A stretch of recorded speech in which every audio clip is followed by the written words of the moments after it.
Okay, magandang gabi ho sa inyo lahat. Welcome sa ating program. It's another happy Thursday ngayon, no? Thursday na ho, ikatatlong araw ho ng Disyembre. Nasa brand new month na ho tayo at nako, ito, pakita ko muna, may Christmas tree ako dito, siyempre. Pinagharapan namin to, ha? Ito, Christmas tree ko. So, Merry Christmas, malapit na ho. Ayan. So, it's a few more days, 23rd to the 27th. Magkakaroon ho tayo ng parang get together. We can mingle. Ayan, we can mingle with 3 households yata sa pagkakalam ko. And also may good news ngayon, no? Sa Pilipinas, pwede nang umuwi, no? Wala na yung mga tipong may mga stories of pagdating, immigration to related, ha? Dahil immigration night tonight. Magandang gabi ho. Teka muna, immigration corner ho ngayong gabi na to. Pero I just would like to say na merong bagong lumabas na balita na parang press announcement, press release binigay sa atin ng Department of Tourism na meron kasing mga Pinoy, no? Tawagan na tawagan. Dami tumatawag sa akin, no? Sana ano ba mangyayari sa amin? Wala pa kaming dual. Uuwi kami at baka maharang lang kami. May istorya ng mga kaibigan namin airport to airport, no? Hindi kasi pinapapasok ho, no, ng ating gobyernong Pilipinas yung mga hindi ho Philippine passport, no, puro. Kaya magandang balita ho yan. So, magandang gabi ho. Merry Christmas. Malapit na, of course. Although it's about 22 more days. Ayan, 22 more days before Christmas time. Ayan, at lalong gumaganda ang buhok ko yata, lalong nagiging brown, no? Kita nyo, brown na brown. Para na ako nito si yung artistang babae. Anyway, good evening. I'm just making you smile kasi syempre, it's Thursday. Pag Thursday, happy Thursday. And ano na yan kasama na usan yung routine yan. And thank you very much for being a part of the show. Syempre, immigration, we're going to be talking about immigration matters, no? Kung meron kayong mga problema, issues about immigration, hindi man sa inyo, sa kaibigan nyo, kapitbahay nyo, no? Pwede ho niyong itanong dito. Ayan. You can also even, although hindi ko masyado kagad nakikita, pwede nyo i-PM sa akin o sa amin. Paano ba? Hindi, kung nahihiya kayo, siyempre meron din pagka-immigration kasi, di ba? Lalo na pagka yung tinatawag nating, yung dinidiscuss na attorney yan, yung mga overstaying, yung mga TNT minsan, no? Ayan, tinalakay natin for many sessions. Uy, teka muna, kagabi. Ngayon ho, ang topic natin, ito, hindi ho natin na-i-flash kanina, ito, what to do, no? Pag wala ka ng right of appeal. Yung, umapil ka, wala ka na, no? Or even if outright, no? Wala kang right to appeal. Teka muna, alamin natin, wala tayong masyadong alam dito.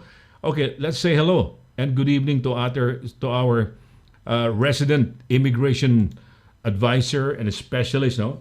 Walang iba kundi si Attorney LIRA Simon CABATBAT.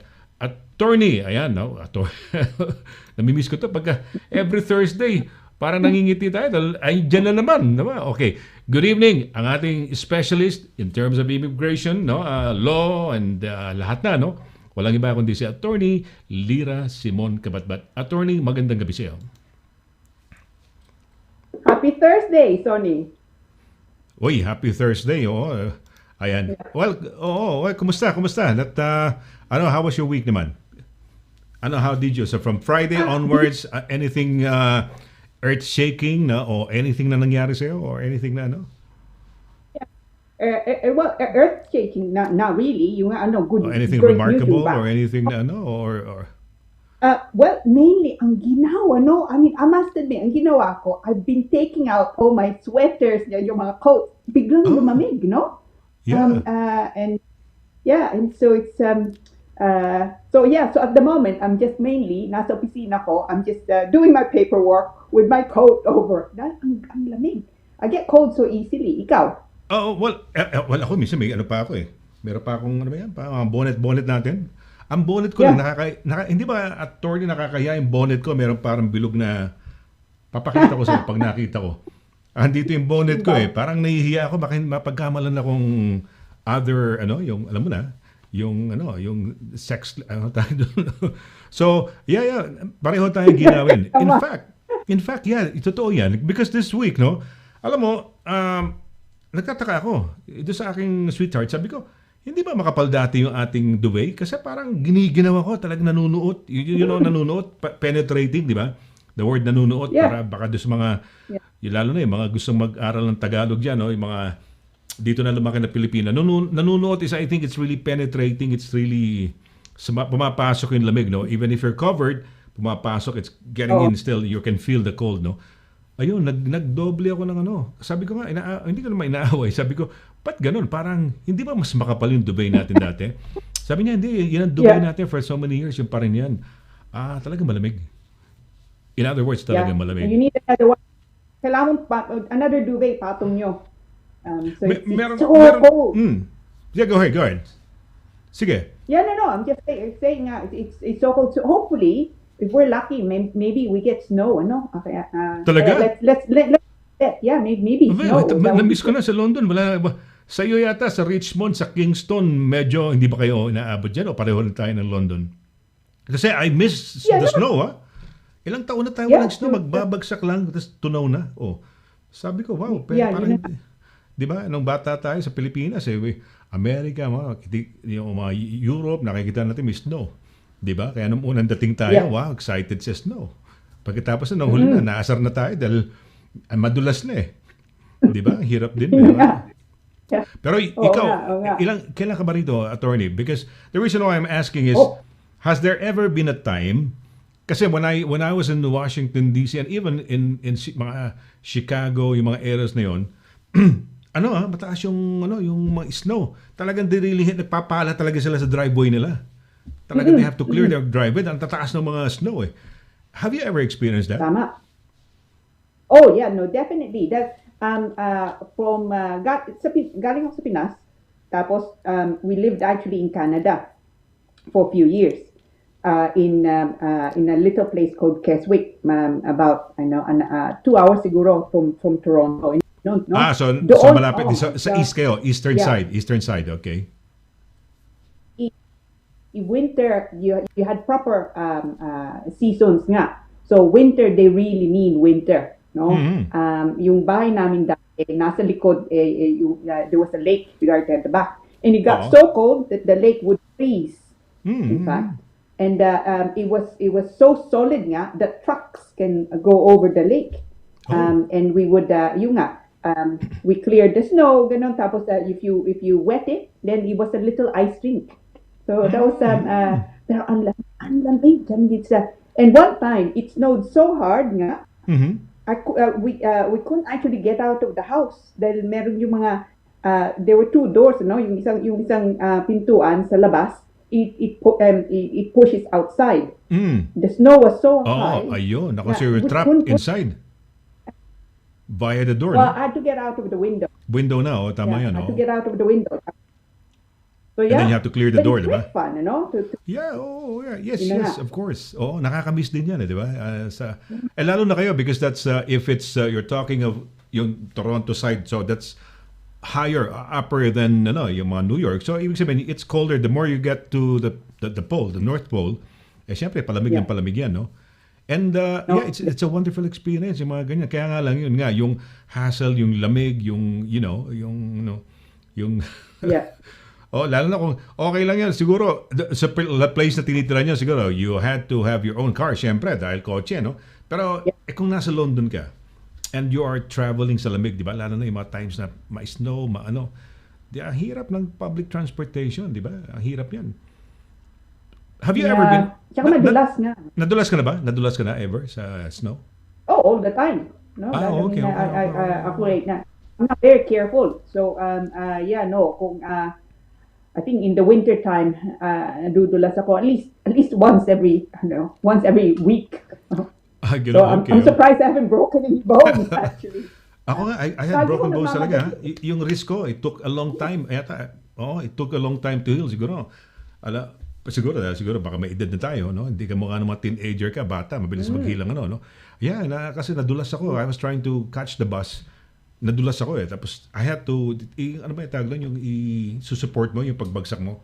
Masakit Nga. Pag nabali yung aking wrist, no? Kaya hindi ako pwede mag-type for a long time.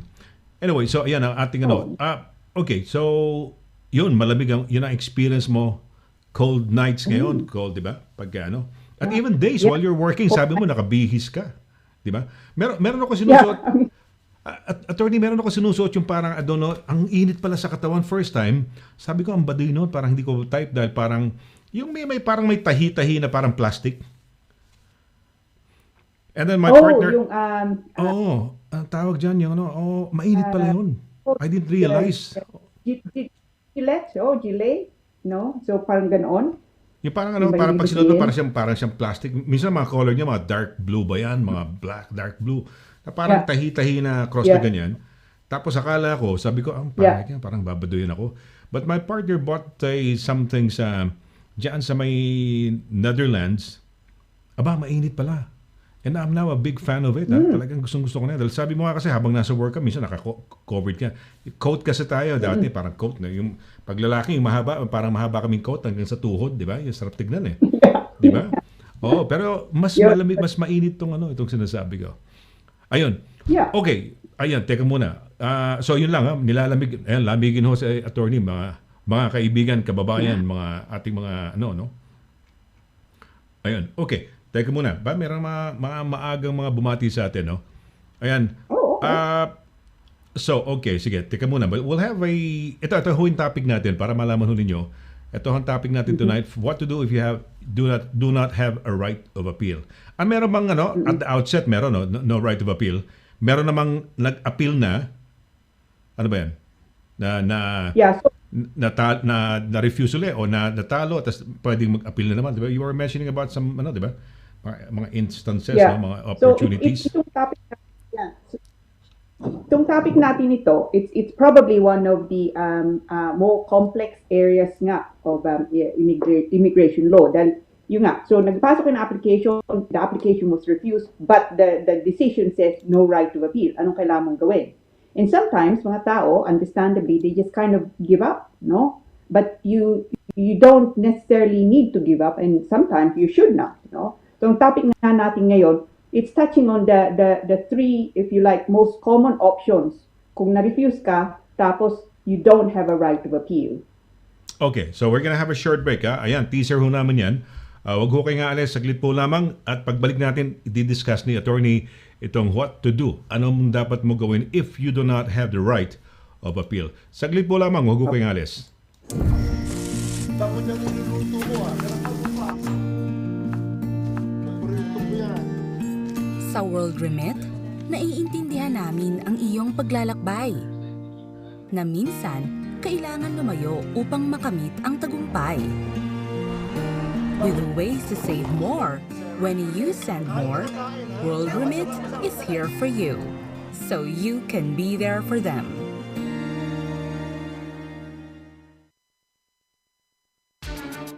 Mula noon hanggang ngayon, serbisyong mapagkakatiwalaan, serbisyong maaasahan pagdating sa inyong mga padalang balikbayan boxes. Dito ka na sa Forex Cargo. Sa presyong kayang-kaya ng bulsa, sigurado ka pa sa inyong padala. Forex Cargo. Dahil kailangan makarating. Call 0208-813-7064. O, ano pang inaantay niyo mga kabayan? Tayo na sa Forex Cargo.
Okay, tuloy-tuloy tayo sa ating program. Ayan, ngayon na, no? Ito na ang pag-uusapan natin. Ang ating pag-uusapan for tonight, itong topic natin, what to do if you do not have a right of appeal. Ayan. Attorney, ayan. So, siguro, take it away. Yes. Okay. Alright, so ang pag-uusapan po nga natin ngayon, so what to do if you do not have a right to appeal. So, sabihin natin, nagpasok na yung application, tapos yung application nyo na-refuse, no? Now, there are, I would say, three main ways nga of challenging that kung wala kayong right to appeal. So, now, so this is putting aside nga the appeal rights, yeah? So, unang-una, there's something called administrative review, okay? So, pagka napasok yung application, especially if it's to do nga with, let's say, under the points-based system, ano? And then you get the refusal. Sasabihin dun sa sulat, the application, the refusal letter will say, you can ask for the decision on your application to be reviewed. That's actually on the letter itself, no? Ang pangalan ng process na yun is administrative review. Now, kung nandito kayo sa UK, so it's an in-country refusal nga, you can apply for administrative review if unang-una, of course, na-refuse yung application nyo. Sabihin natin nagbigyan kayo ng visa but hindi nga it's not as long as you would wish for it to be or you expected it to be. If that's the case, you can say to the Home Office nga, okay, I think nagkamali nga kayo, and because of that, and these are the errors that you have made. Kailangan yung gawin nyo within 14 days of getting the decision. Okay, if you miss it, then you will not be able to then pursue administrative review. Pero nga, administrative review is mainly really yung process.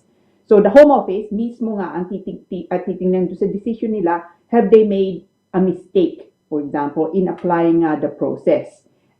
You don't need to submit documents additionally unless they ask you for it.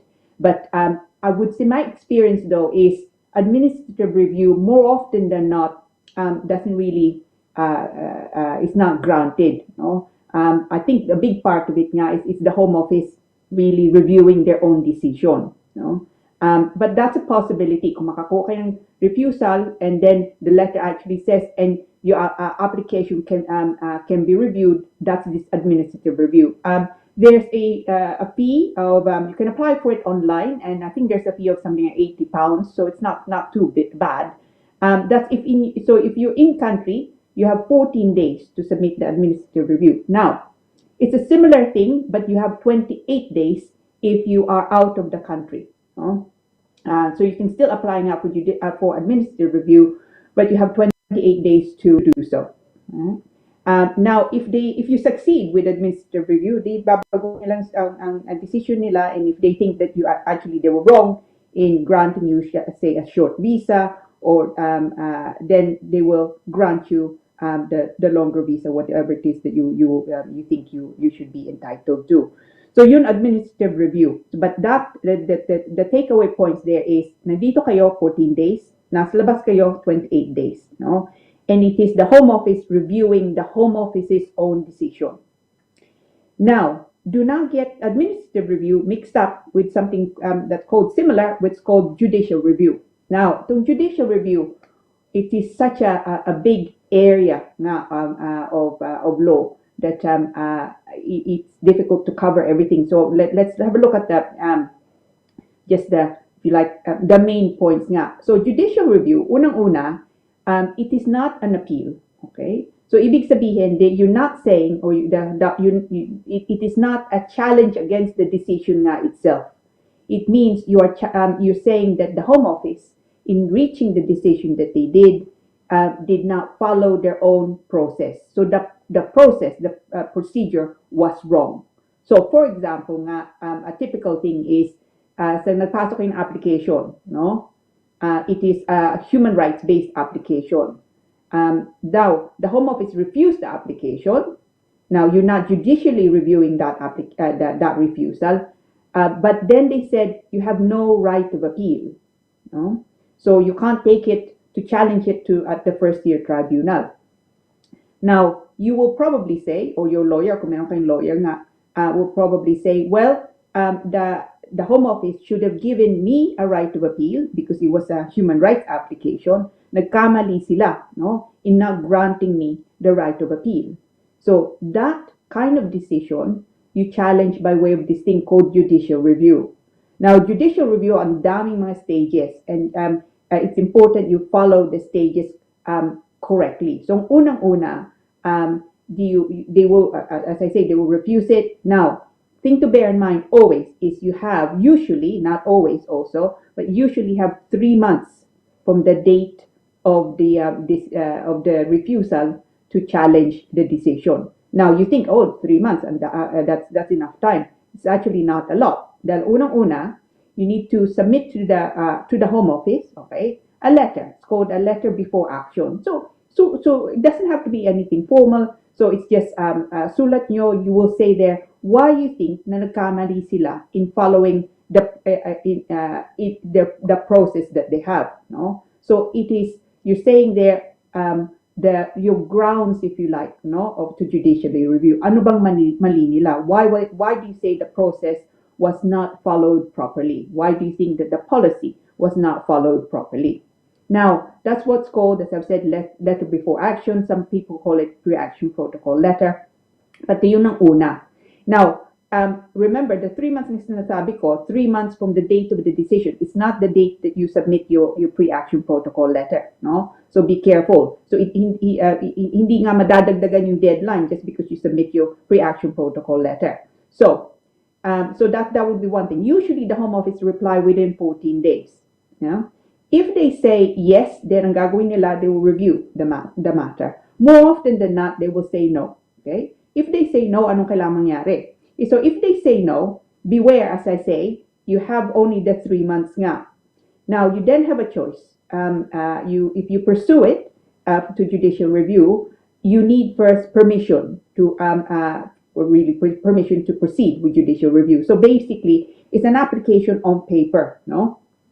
You submit that nga to the upper tribunal usually, tapos they will then decide on paper, is there some merit to your case? O wala ba? May kaso ka ba? Kung may kaso ka, then they will grant then your permission to proceed with judicial review. And then the next thing is it's listed for hearing. Now, but if they say no, there's a possibility of challenging that by way of what's called renewal. No? So you renew. You ask the court essentially to look at the case again, but that is done then orally. So it's not you make an application, you then get a hearing, and that at that stage, titingnan ng upper tribunal is it should they grant the application to renew, and if they grant the application to renew, then you're back to the same thing. That is, you will then get the permission to judicially review. Now, that stage can be made quite complex by if it's an upper tribunal decision and they certify your case as totally without merit. But let's not get into that now because that gets quite complex in what's called CART JR. Now, if you then get the permission to judicially review, you will find, in fact, that the Home Office will probably, not always, but will likely not concede. So they will probably say, okay, let's look at it again. Usually they will say, can you give us 3 months to look at it again? And then they will either make a different decision or they may make the same decision, in which case you may then get the right of appeal, or indeed you can then pursue judicial review. Now, if that's the case, kung manalo kayo, no, in the judicial review hearing, usually you can also ask the court to the Home Office to pay your costs. Which of course is great news because judicial review as a process, it can be quite expensive. So if you get the refund. And that's not just the fee, but the actual cost, your legal cost potentially. Doesn't always happen, but it's certainly worth looking at because it can run into thousands of pounds judicial review. Now, so if you then get to the stage you succeed with your judicial review, so sabihin natin you then the tribunal says, yeah, you should have had, in fact, a right to appeal. Then it either goes goes to the first year tribunal to be looked at by way of an appeal, or as I've said, the Home Office looks at it again. And it could be that they make a different decision altogether, nabibigyan na kayong visa, or it could be that they say, okay, refuse pa rin, but you can then now have the right of appeal. So that means that you're then put in a position where you can challenge the first decision. Now, so you can pursue, as I've said, administrative review or kaya judicial review. Sometimes neither really is applicable, no? So it could be na there are new factors. So sabihin natin nagkaanak kayo, let's say, no? Or someone fell quite sick, no? So factors, new factors over and above the original facts set out in the new application. If that's the case, then you can see about making a new application. No? If you make a new application, they will look at your application based on perhaps the new factors. No? At least you should point it out. And the same as before, any application na papasok nyo, make sure meron kayong ebidensya. No? Make sure also na sabihin nyo kung anong kaso nyo. It's for you to make your case and not for the Home Office. They won't ask you. So just make sure nga that you are careful, that you're methodical kung anong mga kailangang ebidensya, that it's there. So at the moment, so if you don't have a right of appeal, as I say, those are three possible challenges. There are other options nga, but those are three that I come across nga regularly. So I say, sometimes mga kliyente ko, or I get inquiries, they say, well, made an application, the application was refused, and then I don't have a right of appeal, and then they give up, when in fact the refusal to provide a right of appeal was completely wrong. So if you're not sure, no, don't give up immediately. Take advice, take good advice nga, and at least and ascertain kung meron bang pag-asa pa. Is there a possibility of administrative review? Is there a possibility of judicial review? Or should you make a new application? Or in some cases, something called a fresh claim. No? So all those things you should look at before giving up. Because, as a lot of people know, our viewers also, immigration can be quite a complex field. So do not give up unless you absolutely certain na wala na kayong pag-asa. Because otherwise, it's a bit of a shame. It could be an opportunity lost.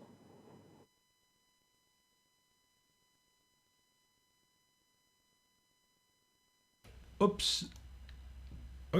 Ayan, okay. Ayan, okay. Opportunity law, okay. Ayan. Well, pag nagbago circumstances, then you, nagbago circumstances, nagkaanak o nagkasakit, so pwedeng it could be an opportunity to put in a fresh application. Pero normally, how long does it take before they come up with judgments? For example, you made an appeal, judicial appeal, halimbawa. How long does it take normally? Ano mga examples it takes? Is it a long process? Kasi you were mentioning about they might expend magastos yan, medyo expensive yan.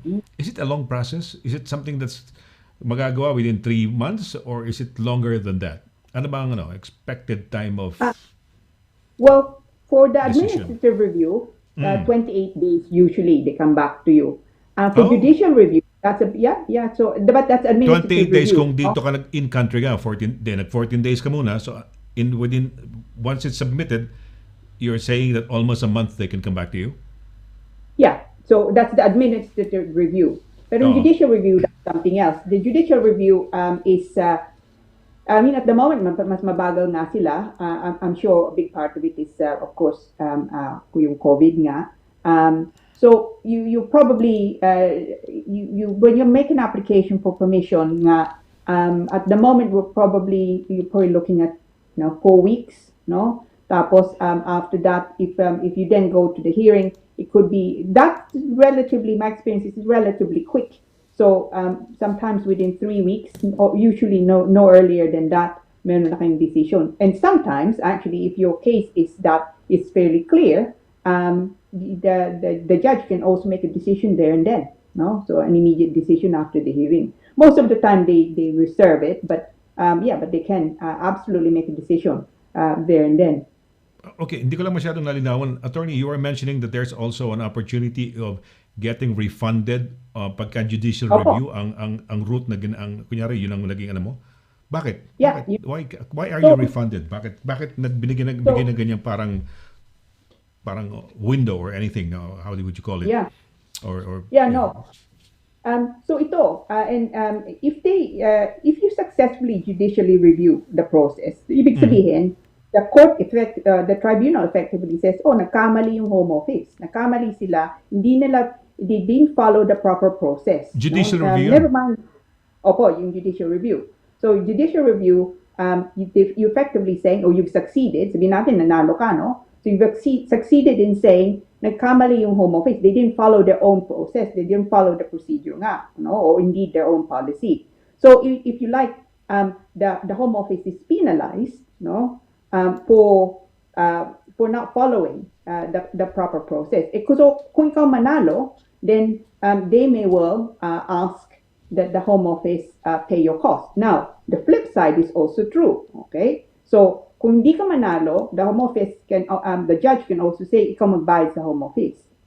Now, if the home office, however, says okay, meron kang permission, but we don't want to go ahead to the hearing, at that point you can also ask that okay, I will agree to that, but please pay my costs. So, and sometimes nga, sabi ko, you can run into thousands of pounds, no? Because the judicial reviewing process is quite complex and quite a lot of work needs to go into it.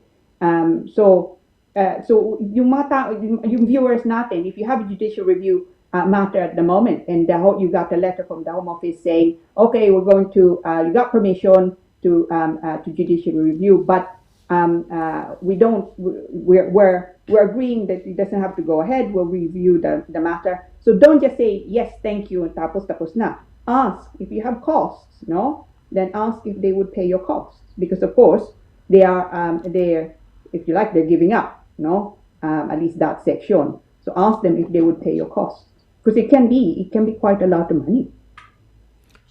Okay. Medyo, ano example? Can we be concrete about it, attorney? Okay, so kasi sabi mo nga, yung administrative review at saka judicial, yung administrative parang they're reviewing the decision of their decision ba within the Tama. sa home office. Okay, Opo. pero let's be specific. Okay, judicial review. Anong example? Mag-example lang tayo ng na-refuse tapos magkukuha ng judicial review. Ano ba ang mga sample, for example? Ano refusal na o anong bagay na which would probably create this situation? Sige. Concretize lang natin. Yeah, so one situation that I often come across is a right of appeal, no? So sabihin natin nagpasok yung application and the application was refused. Appeal, for example, ano yun? For example, kinukuha niya anak niya sa Pilipinas. So ano example, attorney? Yeah. So sabihin natin na ina-appeal niya. Well, I mean, like last few times na pinag-usapan natin overstayer, no? Nagpasok yung application, overstayer ka na. Okay, overstayer. Sige, go ahead. Tapos, Please. application mo. Now, nanditong pamilya mo, may mga anak kayo dito. So, hindi lang na na-refuse, they also said, you have no right to appeal. Okay? Yung home office. So, now, that, I would say, potentially is wrong, that there's no right of appeal, that you have private life, family life in the United Kingdom. So na maski overstayer yan, maski overstayer. Okay. Yeah. So you effectively saying the Home Office has said you have no right of appeal. Now that I would say is wrong, and because you should in circumstances where you have a good claim for Article 8 human rights, you should have a right of appeal. You should have the right to challenge that. So kung sabi nila, no, you have no right to appeal, in order to be able to get your right of appeal, you have to go for this judicial review. So the process is, yung nga, susulat muna kayo sa Home Office, letter before action. If they don't agree with, if they don't change their mind, then the next thing is to apply for permission, no, to pursue judicial review. Okay, and then if you do get that, then the matter will then be heard. And it could be then that you're successful. So it's that if you like is the stage to get to the judicial review. No? But judicial review can be used in relation to many things. But the typical one is where you don't have they say to you, well, I can right of appeal, but in fact you should, no. But the main difference between an appeal and judicial review is for judicial review, you are challenging yung process mismo, hindi nga yung substance ng desisyon. Okay, yung process, yung proseso. Okay. Oh. Alright. Magkano muna tayo? Subukan natin kung papasok ang pagbati rito, attorney, no? No, Ayan, yeah. good evening po. Sabi ni Norma Santiago. Ayan, Norma, Hello. good evening din. Oo, si Norma Santiago. Ito, si Yan Galicia Paner. Sabi niya, hello po, Kuya Sonny and Attorney Lira. Happy Thursday po, no? Mukhang ano yung catchphrase natin na Happy Thursday has caught on, no? Yeah. So, ayan, yung ating, Joe Feli Corazon, happy Thursday everyone. So, kasama na tayo, Attorney, pinapati na tayo. Ayan. May Tigbao Vargas, good evening everybody watching from Exeter, Devon. Happy Thursday. Uy, mabuhay. Happy Thursday po. Yeah. Itong ating accountant, no? From Channel Islands. And then, ito, nag-apply ito ng attorney. Ano ba yung highly skilled ba yun? Yung dating tier, anong tier ba yun? Yung highly skilled something? Tier 2. Yeah. Tier 2? Tier 2 ba? Tier 2 dati, pero ngayon, it's now called, actually, it's from the 1st of December, it's now a skilled worker route. So pwede pa rin. Meron pa rin. Buhay pa ba? O mas, is it more difficult now? Is it, or is it as is, ganyan? Although, only that it has been renamed? Ano ba ang situation yan? No. Ha? Yes, there have been changes nga. Actually, I would say better changes, especially for maybe some of our kababayans, no? A few weeks ago, pinag-usapan natin, okay, now we have, as part of the shortage occupation list, yung senior care workers, no? Also, as part of the shortage occupation list are auxiliary nurses, no? If you're not full-blown nurse, for example. For some reason, also masons, no? So for building, So it's they've added quite a lot of occupations. So those of you actually who are interested nga to make an application to come into the UK o nga yung tier 2 or now skilled worker route, it's in play now, no? 1st of December. So we're now December. Can you handle cases na ganyan, attorney? Sa kunyari mga would-be nurses from other parts of Europe gustong pumasok dito? Pwede ba niyong okay. Sige, kita. I-guess kita doon sa mga nurses doon. Di ba? Teka muna, when you say auxiliary nurse, nurse yan pero hindi sila masyadong what would make it an auxiliary? I suppose they would be like assistants, no? Assistants lang. Pero merong siguro may degree, maaaring hindi nakapasa ng board exam, ganun ba? Kaya siguro, parang ganun. Merong mga nursing knowledge, graduated from a school in any place else in the world, no? Ganun. Kasi auxiliary lang ang tawag eh. Pero ang mga nurses na pumapasok na nurses lang talagang nurses ang tawag. Ano ba tawag sa kanila? Registered nurses o nurses lang? So they will be they're nurses, no, under they're defined, yung tawag sa in immigration terms they're called nurses nga. But of course within nurses, within that category there are different if you like grades, but yeah, it's now in play. So the skilled worker route. So actually, maybe Nadia, if we as it's now only in play, maybe next week, we may have some viewers who are quite interested in that. So maybe it's a topic we can discuss next week, Oh, yeah, okay. Yeah, of course. Magandang ma-discussion kasi it's a route, no? Na kamukhaan to si Edgardo Cagastian. Edgardo, Can you okay, siguro you can give us a ring nga, no? Ayan yung wala ba yung Viber number natin dito? Oo, tawag mo lang kung pwede lang makausap natin siya regarding this because kasi he was at Channel Islands first. Marami pala mga accounting people dito na kababayan natin, no? Ayan, mga magandang opportunity niya, attorney, no? Kasi Ernst & Young, mga auditors na nagdadatingan dito sa UK, I've met a lot of them already. So, isa rin pala yan. No? Hindi lang pala yung mga nurses ang nababalitaan natin nagdadagsaan dito. Marami rin No, pala ibang absolutely. mga jobs, kamukha niya, yung mga accountant. So like Edgardo, he was actually initially at Channel Islands. Natapos na yung kanyang job doon as an auditor. Okay? So, merong visa rito yung highly skilled noon, tier something na sinasabi mo, no? Ngayon, highly Yeah. skilled route, ano ba? Anong route na ngayon? Ano, ano ba tawag ngayon? Yes, it's now called skilled worker route. But Skilled worker route, oh. yeah, When but you it say could be mas that- gumanda, Opo. is it ano? Parang gumanda bakit? Because mas maraming mga job openings or is it Yeah.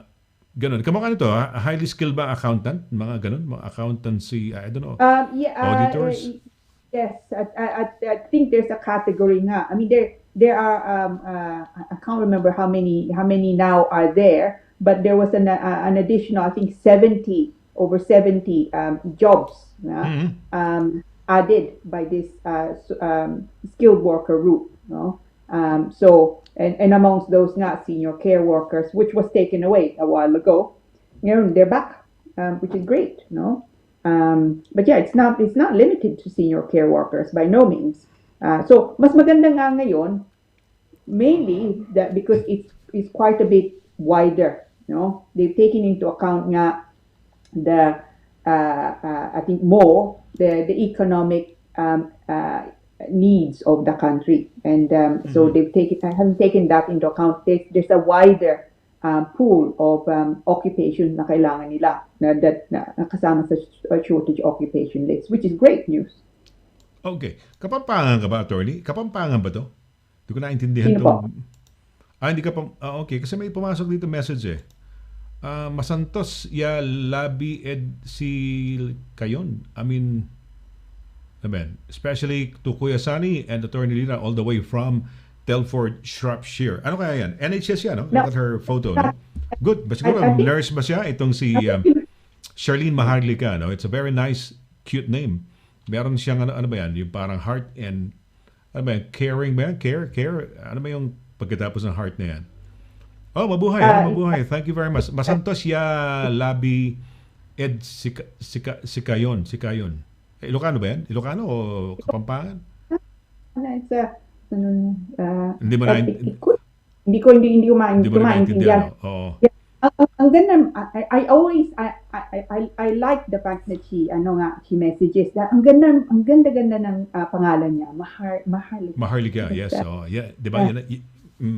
Yan ang name ng Pilipinas na pinopropose, 'di ba? Maharlika. Si yata ang proponent doon si dating Senador Eddie Ilarde, no? Nung mga panahon na 'yon. Oh, wow. I'm not surprised because it sounds so regal, no?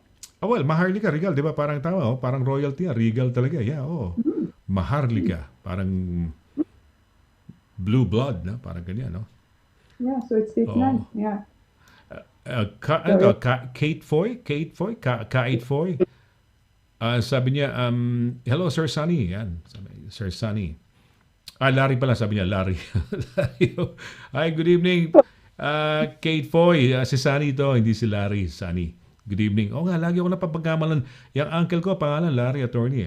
Loreto kasi, Larry Laragan. A younger brother ng father ko. Dalawa lang sila magkapatid. Yung father ko si Benjamin or Benjamin. Ayan, so... hello, Sir Sala. Tapos, si MM Giling, gumabati sa atin, Yes, Miss G. Si MM. MM, good evening. Hi, good evening po. Happy Thursday, Sir Sunny and Ma'am Lira. Keep Happy safe po. Thursday. Nasa kaya ito Yeah. nakatira, si MM. Would you know where she lives, attorney, more or less? Maski region lang o area. Kunyari kung Kent. Yeah, she's London. Or- She's a London girl. Londoner. East London. Ayan, East London. Ang dami mong nagpapasalamat sa attorney ng mga client mo, di ba? In the past, na mga biglang they would just pop in and just say hello and mga bumabati Yeah. sa'yo. Happy Yeah, Thursday. yeah, And Yeah, evening so to nice. everyone. Attorney, okay, sorry. No. You were just saying, no. It's always a pleasure. It's always so nice to also hear, But sometimes, meron ko kliyente, actually last week kita kami, and I haven't seen her for like 15 years, no? So it was so nice. Ang sabi ko nga lang sa kanya, I was so surprised because hindi siya nagbabago. it was actually annoying. You look exactly the same. A decade and a half later, ganyan pa rin ang itsura niya. A bit like you, Sonny. No, hindi nagbabago. It's just, no aging. It's annoying. Hindi ko alam. No? Pero ano kaya sikreto niya? Dapat alamin natin kung why, di ba? Despite the many years that you've seen her last, di ba? Or you've known her, tapos still, parang they haven't aged a day. Sabi nga nila, di ba? Parang ano pa rin eh. Yeah. Astonishing. Yeah. At saka, siya, lagi siyang nagtatrabaho. So it's not that she, she's not always, she never has taken it easy. Pero siya, she's always worked hard. But somehow, time has not touched her. So, okay. Ato, attorney, overstaying ako. Hindi ko nababanggitin yung pangalan. Overstaying ako. Okay lang ba kung magpakasal ako para magtagal dito? Teka muna, dinidiscuss mo dati na di ba? Overstaying. Ang overstaying, hindi problema rito. No? You don't really have to worry about overstaying, Well, parang sinasabi mo parang okay lang because there are opportunities na di ba? Well, no. I mean, you have to still be there are concerns absolutely kung wala ka ng visa. So yung tanong nga niya, okay, overstay na siya, pwede ba siya magpakasal dito? So ang unang-unang payo ko, yung relationship nyo, it must be genuine, okay? So do not get into these sham marriages kung gagawin nyo on. So it must be genuine relationship. Now, if it is a genuine relationship, the next issue is, can you get married? No? Yes, as long as hindi kayo kasal anywhere else. No? Kung kasal ka sa Pinas, you still need to get a divorce, for example. And you can get a divorce in the United Kingdom, kahit kasal kayo sa atin. Yung nga lang, the divorce may not be valid in the Philippines, but you can apply petition for divorce in the UK. Now, then, if you're free then to marry, or indeed if you're both single na nga, then you can absolutely see about getting married here. Yung nga lang, kailangan you need to approach what's called a designated registrar. They're trained to spot, sham marriages, for example. So, the designated registrar will then say to the Home Office, okay, itong couple na ito gusto namang pakasal. We have no concerns, or maybe they do have concerns, okay? And then the Home Office will make contact with you. They will then say, okay, wala kaming problema, you can get married within the usual 28 days, or they may say, we want to investigate, you have to you have to delay your marriage for 70 days to allow us to investigate, or they may have concern. Okay, if they have concerns, then it's likely they will say to you, come in for an interview. But the upshot of it is, if you are a genuine relationship and you want to marry in the UK, and if you're both free to marry, you can marry in the UK, but yung nga lang, you just need to be careful, Timing is quite important. And of course, masasabi mo sa Home Office, saan ka nakatira, na nandito ka pa nga. So you have to have a plan, Huwag nga lang kayo magpakasal and then do nothing about it, So it's you have to be extra careful dahil wala ka ng status dito. So the quick answer is yes, but with a lot of caveats. Be careful.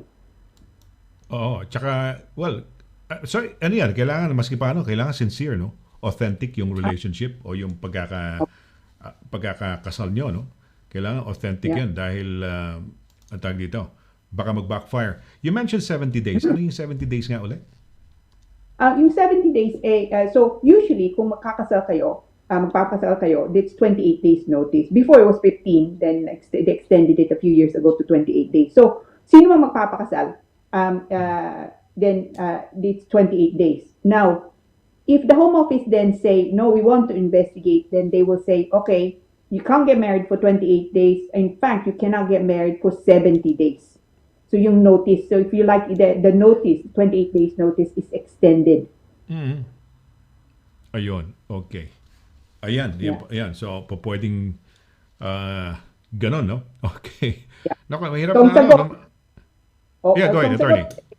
So, ang sagot, yes, you can, pero ingat.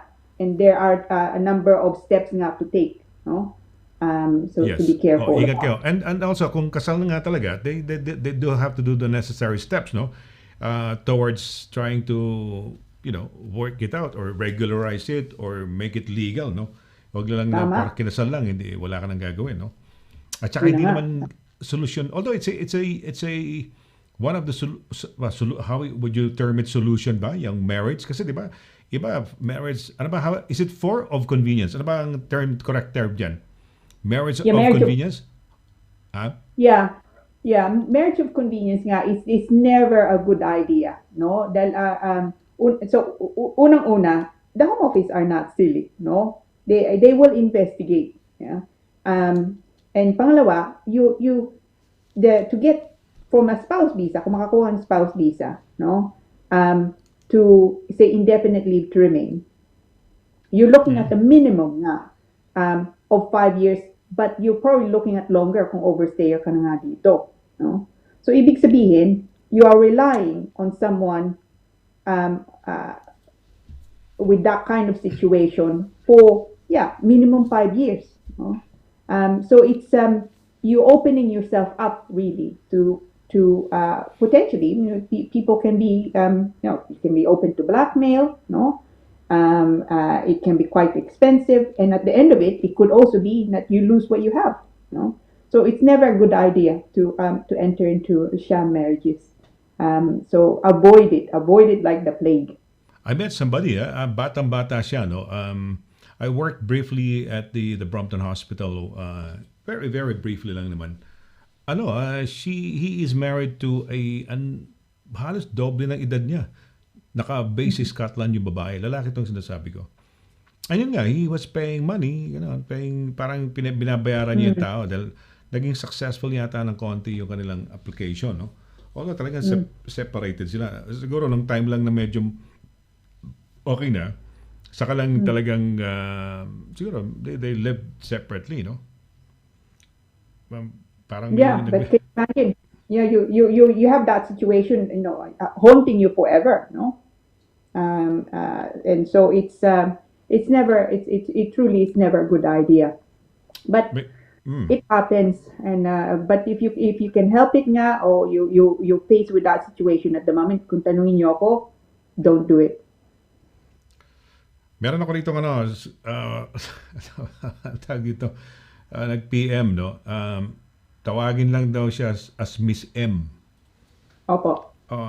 Asar na asar ako dito sa isang kakilala ko at I found out na wala siyang papel. Napakalandi niya. Pwede bang ituro ko na lang? Anong mangyayari sa kanya pag tinuro ko? Sinumbong. Ayan, sinumbong. Okay. Ano mangyayari sa Yeah. kanya? Pagka sinumbong na gano'n, kunyari, nangyayari mga nag-aagawan sa lalaki, no? O, di ba? Look, ito. I mean, it's of course, decision nyo nga, you own no. Ako, I live and let live, no? Is my motto, no? Is it, kung ikaw, so balik na rin yung sitwasyon, no? So, it could be na ikaw o siya, meron siyang pamilya sa atin, sabihin natin, o kaya, she has a relationship here, tapos susumbong mo. I mean, that's, I don't know, it doesn't sit well with me, no? I can see nga na that happens, but it's not something, it's at the end of the day, decision nyo nga yun, but it's not really something that sits well with me. Because, we're all trying to, mga tao nandito, sometimes hindi din nila kasalanan, so it could be na nandito nga siya, she came in as a student, na the college closed, wala na siyang pera, hindi siya pwedeng makauwi, meron sa mga bata sa atin, nagpapadala siya ng remittances sa atin, all that, of course will go. So magbabagong buhay niya in and understandably not in a good way. So I don't know that you also want that responsibility, Merong mga, I think I met somebody a long time ago, no? Hindi ko na babanggitin yung pangalan, baka nanonood. I think, kilala ko siya. He might be watching right now. May mga siguro, mga reasons niya kaya ginagawa niya. One is yung kunyari, sa pag-ibig siguro. Alam mo naman pag-ibig, attorney, di ba? Pagka in love ka, di ba? Lalo na, di ba? Yung mga minsan nagpapatay, nagsasabunutan o nagugulpihan ng mga tao, yung mga lalaki sa lalaki o babae sa, di ba, yung mga away, no? I know of a case like that. He was taking advantage, Pinoy to he was taking advantage of the girl dahil umamin na parang walang paper. So parang pinatira niya, parang they were parang partners, ganyan, sa ano niya. And then eventually when this girl, because found out na parang wala naman siya mahihitado sa guy, hindi naman masyadong, I don't know, met ay isang Briton. And then eventually yon, nung malaman nung lalaki yon, sinumbong niya, tinuro niya, ito overstaying to. So na-deport na pauwi. Yun ang dahilan, no? So itong babae na to, unless, well, sabi mo, baka dalahin ng konsyensya niya. I don't know, baka medyo na-insulto to o, di ba? Yeah, Kasi si Miss M. Ganda na pangalan niya. Parang, hindi naman si MM Giling to, no? MM, hindi ikaw to, ha? Definitely, no. Ito, look. Tayo, we are a passionate people, no? Okay? And yung nga din, hindi naman high blood, but we do things passionately. We love passionately, you know. It's and sometimes maybe, you know, we even do things that with hindsight we shouldn't really do. But yung nga, it's a matter nga of your conscience. So kung baliktad, kung baliktad sitwasyon nyo, would you want that to happen to you? At saka siya lang ba maapektuhan? It could be na meron siya mga kapatid na magulang sa atin na kailangan sustentuhan, may mga anak, no? Lahat sila maapektuhan. So I don't know that that's a responsibility. Ako personally, it's not a responsibility that I would want to have, no? Okay, we were talking about attorney pagka 'di ba, yung chances of coming back, may mga number of years na pinag-usapan natin dati, 'di ba? So kunyari, 'di ba, yung mga parang pag merong mga sentensya, 'di ba? Pagka nasentensyahan, although this is yung mga criminal na no? Parang certain ganon, itong limitation o ito yung number of years na hindi ka muna makakapag-apply, ganun ba yun? Parang ganun yata yung sinasabi mo before. And then a certain parang pag yun na-reach mo, parang wala ka na, parang wala ka ng chance. Pagka ganyan, overstaying, paano ba ang system, paano ba dinadampot? Paano ba dinideport? How is the process? Gusto ko lang maintindihan, attorney. So kunyari, may sinumbong mo ko. O ganyan, ganun, sinumbong mo ko, may talagang overstayer ako. Totoo ba yan na merong nagbabayad? They also have a fee sa home office ba o sa government pag nagturo ka? Diba may ganong mga balita? Totoo ba yan? Is it really true o ano lang yan, fake news? Yeah. You know, that's actually, someone asked me that, but I don't know the quick answer to that. I doubt it. Because I can't see how that would work nga, that they would get paid for kind of information na ganoon. But, so sabihin natin, okay, kunyari, susumbong kita, no? Right? Sige. Kunyari, sinumbong mo ko, overstayer ako. So, overstayer ka, sinumbong kita. Galit ka sa akin. Kunyari, may naginawa ako sa'yo siguro na ano. Yun nga. Ano mangyayari? So, ang unang mangyayari, the home office will probably come knocking. Okay? So, kakatukin ka. Usually, my experience is all nga, no, umagang-umaga, no? And then they take you and then they detain you, no? They will interview you also. So, at the interview, kailangan sabihin nga doon, okay, anong sitwasyon mo? Meron ka bang pamilya nga dito? Are there circumstances that perhaps would allow you leave to remain in the United Kingdom? So you have to actually say, if you have family, kailangan sabihin. Kung may boyfriend ka, girlfriend ka, may mga anak ka dito, kailangan sabihin. No? So once you come to the attention of the Home Office, then you have to things need to move fairly quickly. Because they may detain you, for example, no? And if they do detain you, chances are that they will then start removal, no? Proceedings nga. So if you're making an application, so kung may kaso ka and you want to make an application dahil meron kang relationship dito, for example, then you need to do it immediately, no? And then titignan nga nila, meron ka bang kaso, may pag-asa ka ba? Kung may pag-asa ka, then it's unlikely that they will make a decision there and then, but they will then more likely than not release you, no? From detention. If they don't release you, but you have in fact an application, then you can apply for bail. No? So makalabas ka nga. Now, and then, so you made an application, the application will then be considered. And then the Home Office, in the usual way, they will either say yes or no. And then, again, there goes back, actually, pinag-uusapan natin kanina, it's then a question of do you have a right of appeal or do you have to apply for judicial review because you have no right of appeal. So, but all those things can happen very quickly. Now, if you don't make an application nga, and or indeed even if you do but they refuse it, you have no right of appeal, it could be that you're then removed from the United Kingdom fairly quickly, you know? And sometimes within the week it can happen nga. So it can be fairly fast. So kung mangyari nga yun sa inyo, make sure that you seek legal advice as quickly as you can, just to see is there a possibility nga of challenging the refusal. Kayo mga solicitor, or kamukha mo, immigration solicitor, dapat tawagan ka agad. Para mga niya, pagka nandun ba, can they say, I'd like to talk to my lawyer? Ganyan ba yun? O hindi? Iba ang situation ng criminal, ng mga crimes, iba ang situation ng nandiyan sa detention center. Is it the same? Similar din, attorney, na they can, kunyari, ako, nakulong ako, kinatok ako, dinala ako sa detention center ng immigration yan, hindi detention center ng criminal yan, ng police precinct, no? Can I tell them, I'd like to call up my lawyer, say LIRA, attorney LIRA, ganyan. Pwede ba yan? Yeah, no, absolutely. You're entitled to make your phone calls, no? In fact, usually they'll take away your phone, dahil ayaw nila may camera nga doon. But they may even give you back your SIM card, no? But within the detention center, you can make phone calls, and there are no real limits to make phone calls. It's just if you like, a logistical problem. So kung walang telepono, then you need to ask, of course, for someone to get you to be able to use the phone, no, of the center. So no, absolutely, you can make phone calls, and you should, no. And seek advice. Kung meron ka mga kaibigan o mga kamag-anak na dito, it may be an idea to call them first, and then they can make the relevant phone calls, and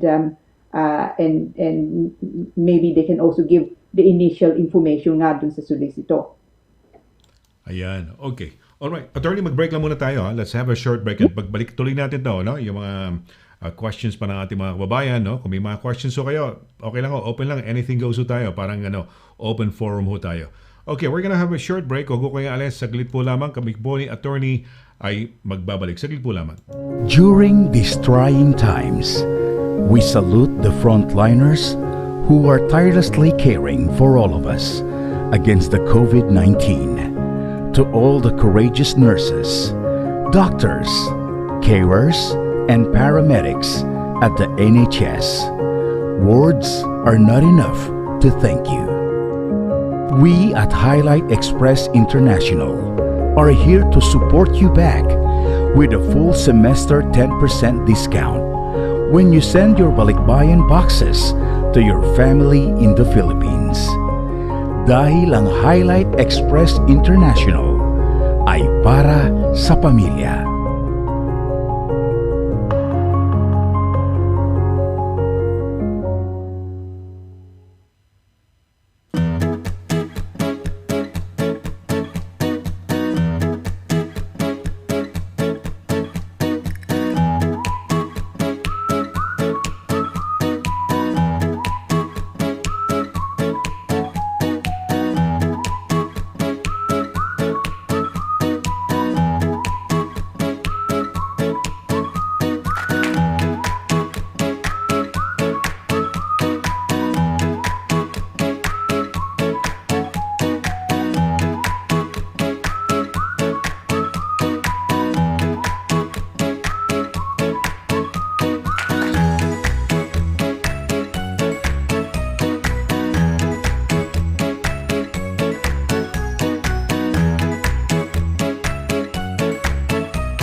naiintindihan namin ang iyong paglalakbay.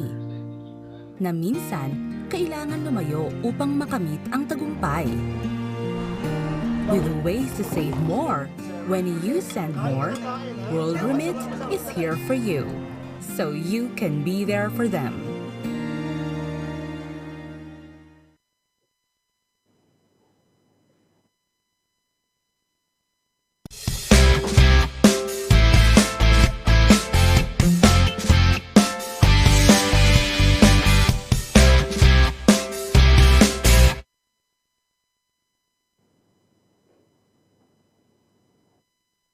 Okay, tuloy-tuloy tayo sa ating program. Ayan, well, nice ko lang congratulate yung ating first set of winners dun sa pangkabuhayan package. Ayan, pangkabuhayan package ng World Remit no. Ito ho ay saan ba to? Okay. Ano ho yan? It's worth 200,000 pesos no. Ayan ang franchise Grain Smart franchise. Ang mga winners Rosa May Rolander, Emily Ann Estavas, Enyo Santorame, and Mayvon Morales no. At isa pa pala, sorry. Analu Suwa. Ayan. Nagpadala lang at nanalo ho ng 200,000 pesos each no. So yung lima na yan worth 1 million na ang Grain Smart package. Ayan, siyempre, balik natin. Tuloy natin yung ating discussion dito no. Kasama si Attorney LIRA, Simon CABATBAT, no? Ayan. Kayo ang paboritong mga abogado rito, no? Sa bansang ito ngayon, dito sa UK, no? Ikaw, with immigration, and si Attorney Dana, no? Maraming dumarating ng mga questions Tuesday na mga immigration questions, no? At si Emily Rafael lang, attorney. Batiin lang natin, one of our, kumbaga, very, very avid listeners to, no? Si Emmeline Rafael, batiin lang natin. Emmeline, mabuhay ka, no? Ayan, kung meron kayong mga questions or anything, no? Ayan. Ngayon ho ay kumbaga open forum yan. Good evening, Sonny and Attorney Lira, and nice to see you both again. Happy Thursday, everyone. Happy Thursday po.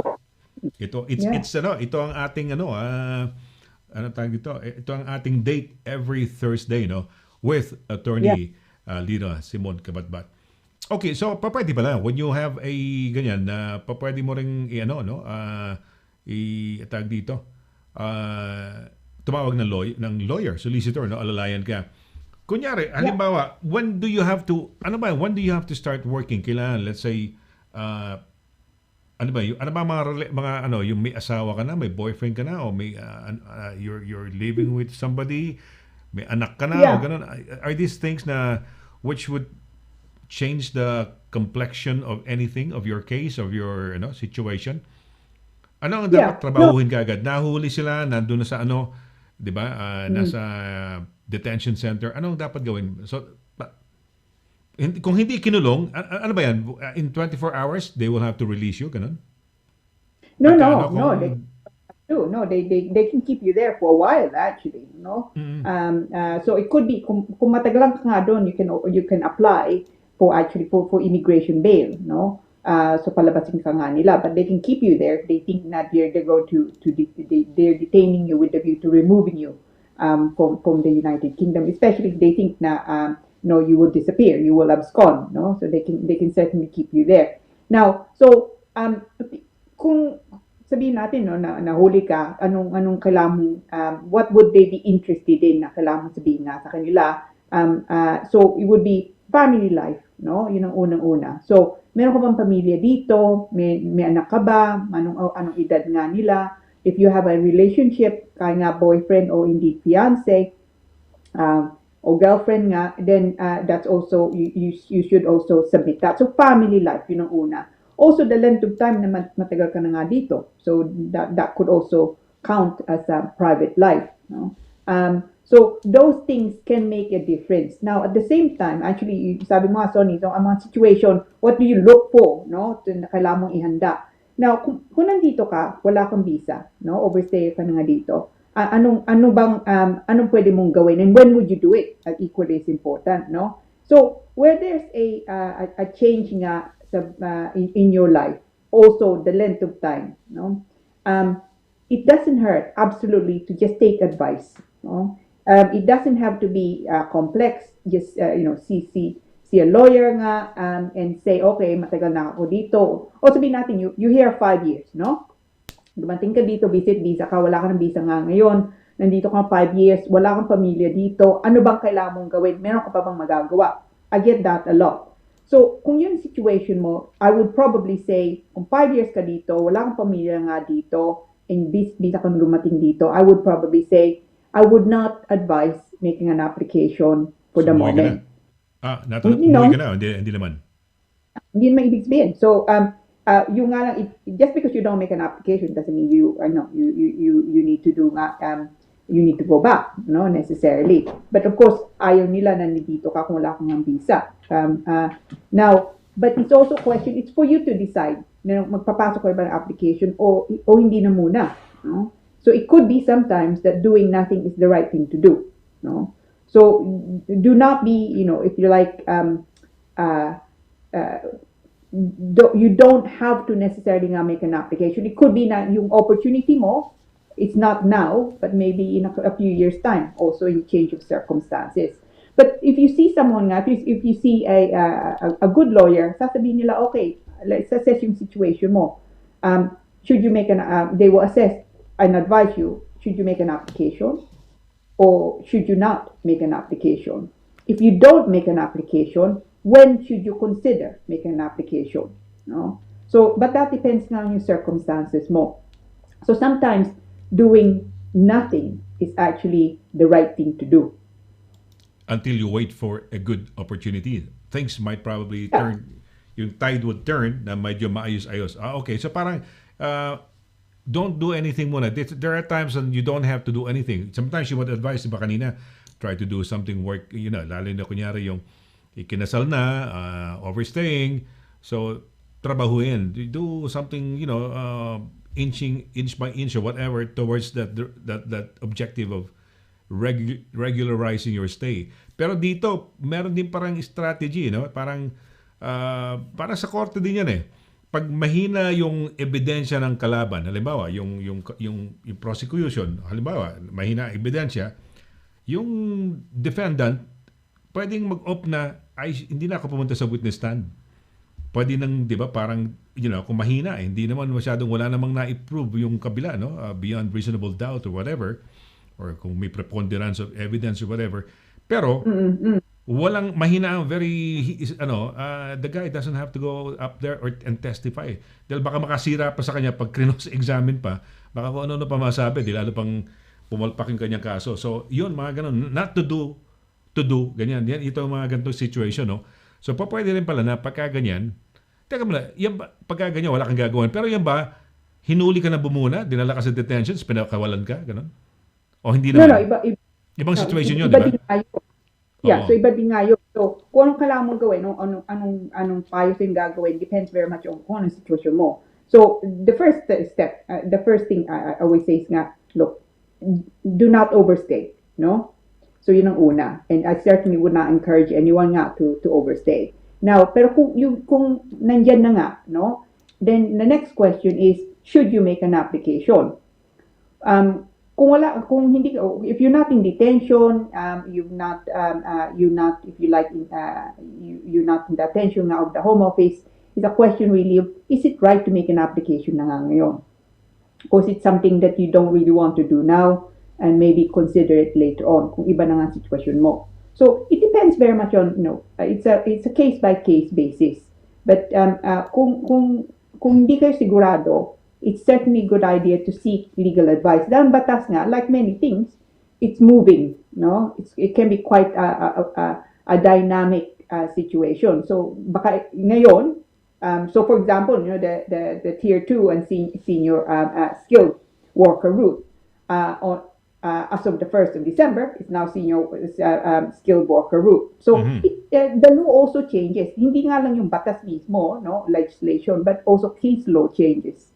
So, seek advice, no? Kung hindi kayo sigurado. And certainly before making an application, definitely seek advice. Don't just make an application nga, especially kung overstayer na kayo. Dahil baka mapahamak nga lang.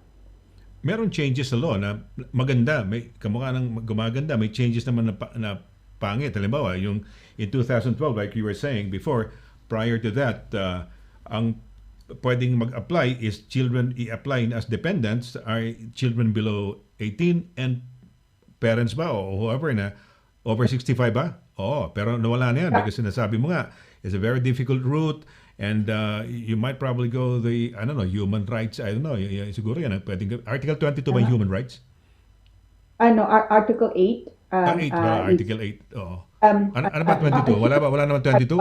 Bigla ko lang naisip ang 22? Wala bang 22? Wala naman. 8, no? Article 8. Mm-hmm. Yeah. So Article 8 is to do with family, private life. But no, tama ka. So, no, it's laging nagbabago nga ang batas, no? And sometimes you absolutely right. Sometimes for the worse, no?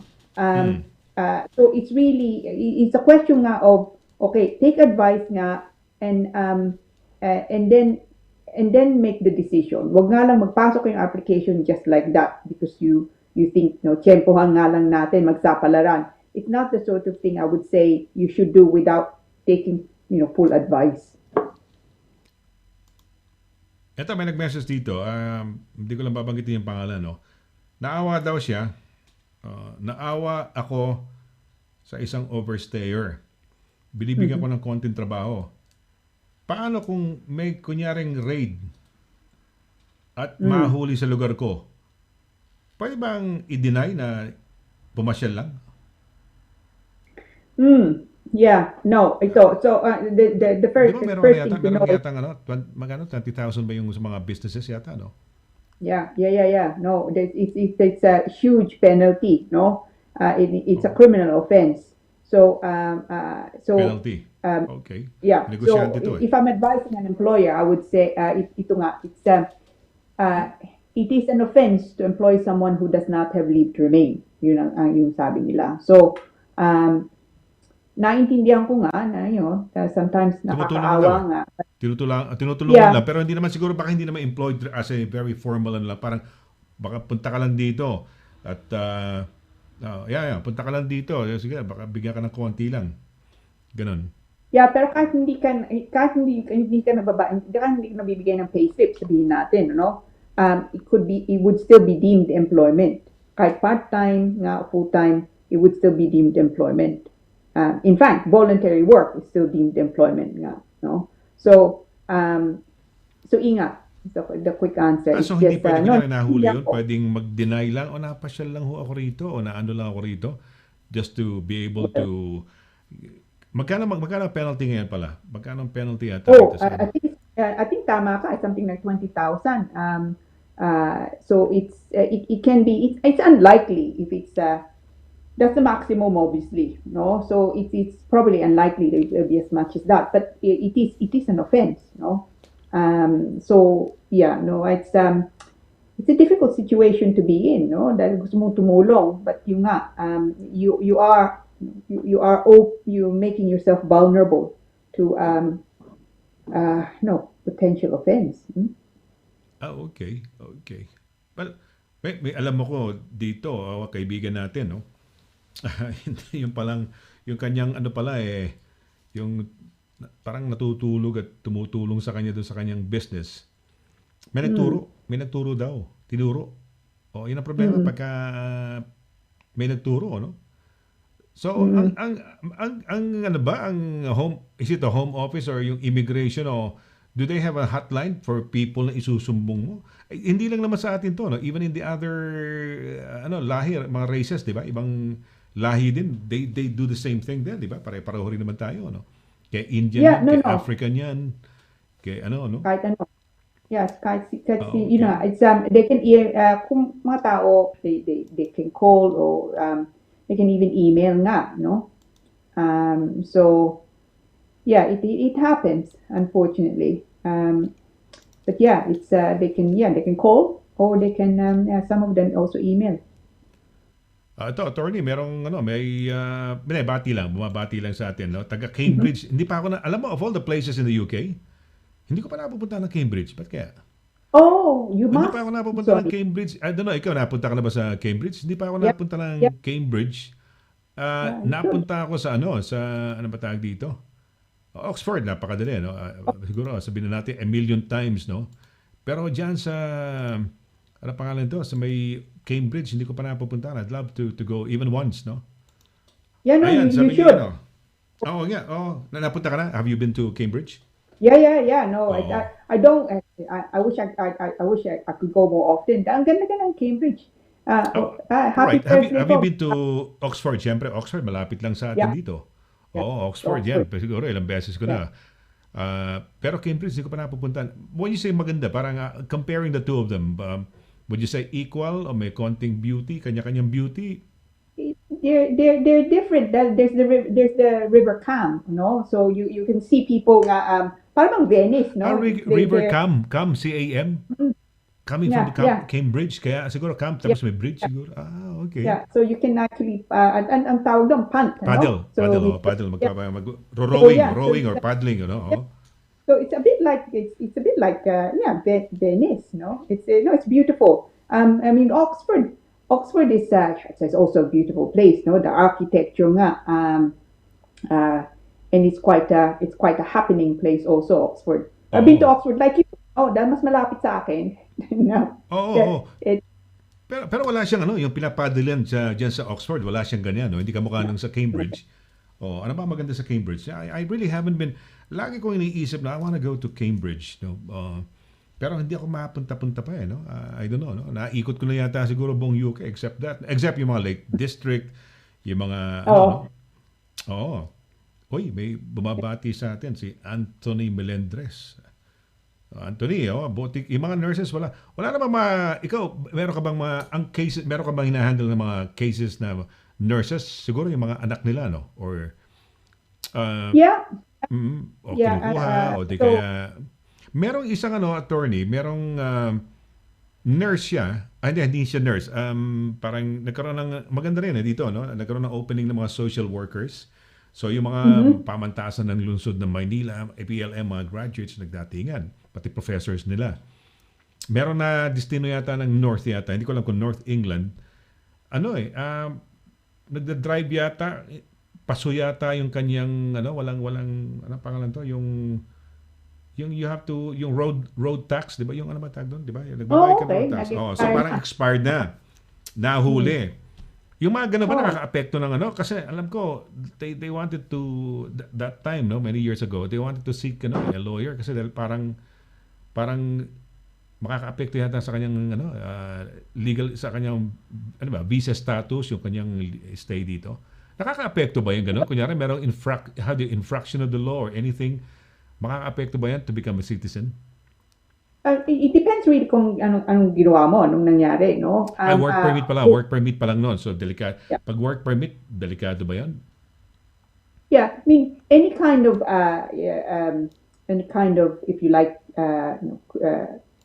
offense, no, may well affect the suitability. Mga applications, there's always a suitability section.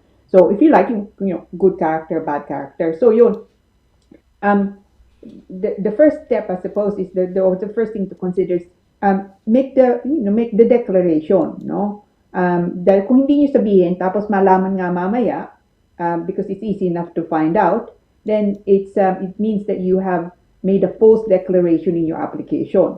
So if you are uncertain whether it will affect it, then declare it. If you so in the representations, no, yung kasama ng application, you should maybe say there ano bang nangyari. So if it's something it's the MOT has expired, no, it's chances of that actually causing issues with your immigration is probably small, no. Pero kung iba nga, sabihin natin merong binubog, no, you've been convicted for assault, that's something else. So, it depends really kung anong sitwasyon. Ayun, depende sa sitwasyon. Okay, so ayan, no? Hindi lumabas sa ating yung ating pero may bumabati dito si Anthony Melendres. Gandang gabi po. Anthony Melendres po, nurse from the northeast of England. Oh. Wow. Imagine mo, nasa London tayo. Ikaw nasa Richmond. Ayan, Tapos happy Thursday. Happy Thursday, sa Northeast England. Diyan ba sa Northeast England? Ano ba mga Northeast? That's Newcastle? Have you been to Newcastle, attorney? once a long time ago now to attend a New Year party actually nung bata pa ako. I remember malamig. Bata ka pa? Newcastle. Yeah, Bata? talagang batang bata ako nung. Saka Okay. so Pero far. kagagaling nyo pa ng Canada niyan, di ba? You originally from the Philippines to Canada to here, di ba? Ganyan ba? Yeah, no. I mean, not that young. I was then in my kind of uni days, no. So meron kong kaibigan na doon siya nakatira o yung parents niya doon nakatira. So binisita Saan? namin. Are you talking of Newcastle? Newcastle. But I Oh. remember it was ang layo, no. Oh. It was a lovely place, but it's yung ang layo. But it's our viewer. Thank you for watching, no. Nersha, keep safe, huh? Melendres, yes, si Melendres. Yeah, keep safe. Keep safe kayo dyan. No, mas malamig yan kaysa sa atin, no? Ito, merong nag-check-in na attorney, may mga, at least we're reaching more people, new people are coming up and, appearing to have their presence felt, no? May mga ganyan. There are people who just, nanonood, nasa silently. May tao naman, nagpaparamdam, no? So ito, may taga, siya, Melksham. I don't know if you've been to Melksham, no? Wiltshire to. Ayan, no? Hello okay. po. Hello. Siguro medyo nagmamadali siya mag-type. Ibig sabihin, hello po, hello pai. So, hello pai, ayan. Hello pai from Melksham. Wiltshire, okay. Melksham, Have you been to Wiltshire. Wiltshire? I've never been to Wiltshire. I don't Wiltshire would be, attorney, di ba? Ano yung mga bato? Yung mga bato. Oh, Stonehenge. Hindi ba Wiltshire yun? Yung kumbaga, di ba, mga Hampshire, ano pa ba? Surrey, di ba? Ganyan ang mga lugar. May, yung Portsmouth, Hampshire yan, part pa rin. May, ang Devon, mga ganun, di ba? May kanya-kanyang lugar merong Midlands, may ganun Ito, so hello po from Melksham, Wiltshire. Saan sa kaya yan? Curious din ako. Ano kayang places, well, alam natin marami sa London, pero anong mga places kaya, yung scattered kaya mga Pilipino everywhere? Ikaw ba, ilang years ka na ba rito, attorney? 40 years ka na ba? 30? Hindi pa. Stuff. I think I've been here now 30 plus years, no? 33 years na ata ako. 33 years. No? Imagine mo, attorney, di ba? Sa dami ng, have you met mga clients mo, halimbawa, are they coming from different parts of UK? No, absolutely. I mean, tsaka iba na din yung nung umpisa ko pa nga lang, mainly I think tayo mga Pinoy kind of more London-based, no? Yeah. Tapos but ngayon, we are everywhere, no? Tama ka. Lalo na itong influx ng nurses siguro, no? When was this? 99. Ayan, 99, 2000, no? Yan yung time na bigla nang nag-influx ng mga nurses, dumami, no? So, pati family. Yeah. The nicest thing about our place, itong UK, is, pagka nag-work permit, eventually, tuloy-tuloy na yan hanggang maging umabot ka ng, noong panahon na yun, inabot ka pa 4 years, attorney, ang permanent residency. Yung panahon na yun. So, I became a permanent resident in 2004 or 2005. Wow. Wow. Yun. Tapos, 4. Tapos, citizenship ko the following year lang. Siguro, mga 2005 siguro. So, probably 2004, permanent resident, and the following year. Now, it's 5 years na. And then on the 6th year, parang gano'n, di ba? 6 years na to become a citizen. Dati, 5 years lang. Mas madali. Okay. Yun ako. Ayun. Sabi ni Anthony Melendres, nako, attorney, talagang avid fan mo pala to, avid listener mo. Alam mo sabi niya? Sabi niya. Sabi niya, ayan, mababasa mo ba yan, attorney? Always watching po, Attorney Lira. That's so sweet. Salamat po. Salamat, Happy Thursday po. Happy Thursday. Teka muna, taga saan ka pala? Anong lugar ka pala? Because when you say north, parang when you say it's a region diba? Baka andyan pa rin yung ano pa ba yung lugar ni Remy Barrio Smith. Saan siya? Oo, meron siyang restaurant, yung kanilang restaurant na sikat na restaurant na Bistro, Borneo Bistro. Sunderland, yan, magkakatabi yan. Oh, Sunderland. Oh.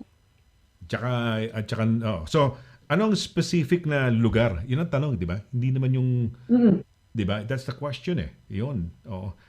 Okay. Uy, talaga kita mo naman, attorney, ha? Parang buong Europe tuloy. Buong UK, nagche-check-in sa atin, ano? At dali, tignan ko nga lang kung nandito kasi nakikita ko din sa kabila eh. Minsan kasi bibigyan may sumusulpot ng mga messages sa akin dito sa gilid eh. Sabi ni Ana Florencia, Florencia Clark, near Bath City. Baka sinasabi niya, yung lugar ni near Bath City, the city of Bath. Oh, in that case, lovely. Bath is great. Yeah. Ay, Bath, it's one of those, di ba?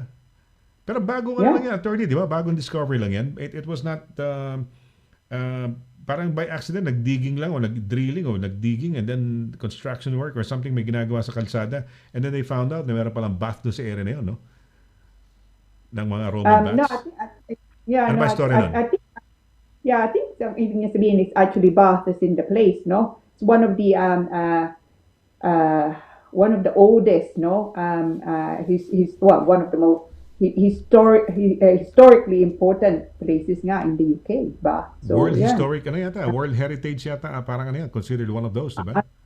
Yata, because of Bath. Oh. I wouldn't be surprised because it's a beautiful place. Sa Bath. Yeah, so it's nakakatuwa yan, sa Bath. All the way from Bath, yeah. Oo. Ang maganda yung Bath, when you're driving, going down, kasi pababa yan, it goes down. Yeah. You know, diba? Tapos, diba, pababa yan. Sa city na yan. Tapos makikita mo mga hilly, di ba? Yung region na parang you can see surrounded by hills, no? Or parang, di ba? Ganda. Maganda sa Bath eh. Pero would you live in Bath? Would you like to go there for a weekend siguro but not to live there? Would you still live in London? Bakasyon, yeah, of course. You know, I like Bath. I've only been a couple of times nga. Pero ako, I mean, I don't know about you, Sonny, but I like London, no? Dahil dito yung... London, you like... Hindi kasi... I'm a Londoner. Hindi kasi para kang you've got the best of both worlds eh. Ang kagandahan sa lugar mo, tsaka lugar ko na rin, sabihin na natin, para tayong doormat, nandun tayo sa malapit na sa London, pero medyo nandito pa tayo sa Surrey, parang ganyan, di ba?